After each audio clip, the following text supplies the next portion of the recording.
যেতে চাই খুলনা বিশ্ববিদ্যালয়। কোটা আন্দোলনের সহিংসতার জেরে বিশ্ববিদ্যালয় সহ সকল শিক্ষা প্রতিষ্ঠান অনির্দিষ্টকালের জন্য বন্ধ ঘোষণা করা হয়েছে। এ বিষয়ে আরো বিস্তারিত জানতে খুলনা বিশ্ববিদ্যালয় ক্যাম্পাস থেকে যুক্ত হব প্রতিনিধি পলাশ চন্দ্র ঢালির সাথে।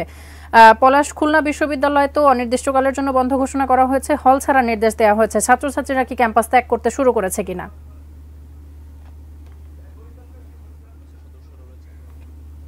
আন্দোলনের জেরেই কিন্তু মূলত এই যে বিশ্ববিদ্যালয় সহ সকল শিক্ষা প্রতিষ্ঠান বন্ধ ঘোষণা করা হয়েছে এবং আমি খুলনা বিশ্ববিদ্যালয়ে রয়েছি।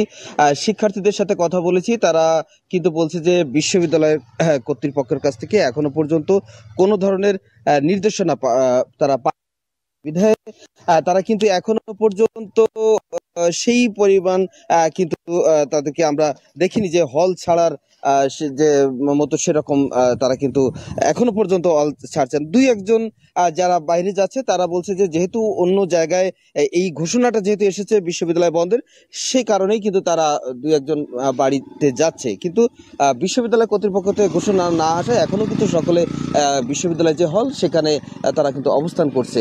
এছাড়া যে কোটা আন্দোলনের আজকে যে কর্মসূচি রয়েছে একটু জানিয়ে দিই, সেটা হচ্ছে 11টায় খুলনার 0 পয়েন্টে একটি অবস্থান কর্মসূচি, একটি বিক্ষোভ সমাবেশের কথা ছিল, কিন্তু 11টা বেজে গেলেও এখনো পর্যন্ত কিন্তু সেই আন্দোলনের কোনো প্রস্তুতি কিন্তু আমরা এখনো পর্যন্ত দেখতে পাইনি।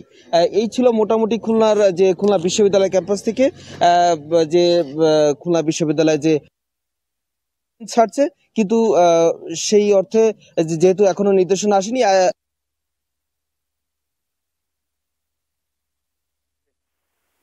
খুলনা বিশ্ববিদ্যালয় থেকে এখন পর্যন্ত সর্বশেষ তথ্য পাচ্ছে।